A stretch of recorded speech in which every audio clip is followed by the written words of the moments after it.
Hello everyone, magandang oras sa ating lahat. Welcome to my videos. Maraming salamat sa panonood at lalo na sa mga nag-subscribe. Thank you guys, at kung bago ka pa lang dito sa aking videos, huwag kalimutan mag-like, comment, share, and subscribe para updated ka sa aking mga bagong upload na mga videos na mayroong mga gandang kasaysayan at halaga tungkol sa ating mga barya. Guys, ito yung 20 pence na si Queen Elizabeth II. Fourth portrait ito guys, Tudor Rose, mayroong taon na 2004.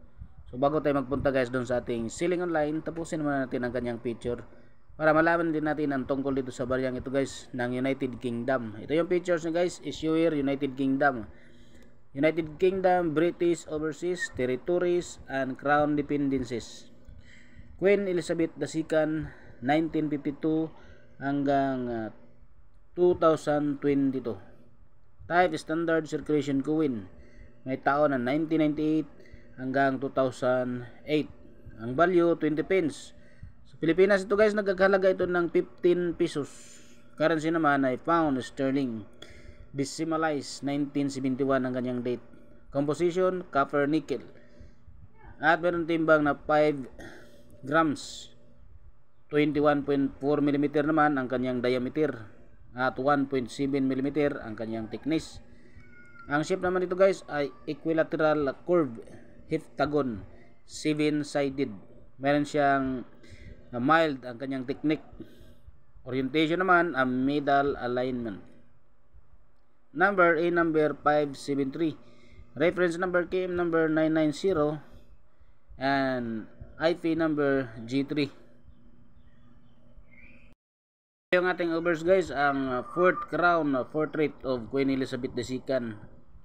Facing right, wearing the gears of Great Britain and Ireland tiara, legend around. Meron siyang script na Latin at merong lettering din na Elizabeth II, IRV, DG Rig, FD, Unbridged Legend, Elizabeth II, De Gratia Regina, Fide, Defensatrix.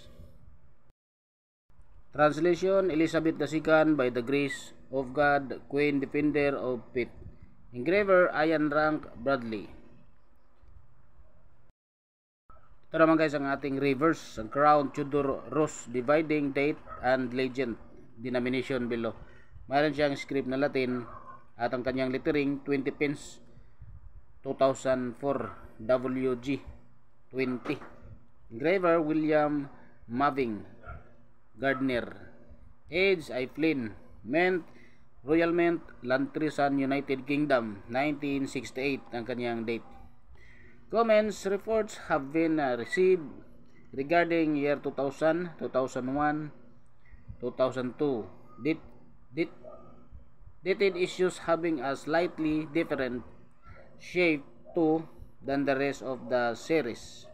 For example, the top of the two in 2000 ends in a curved drop, while the top of the two in 2005 ends in a path, in a point. Meron tayong 25% guys sa ating 2004 at 120,212,500 kapiraso ang kanyang mintage guys.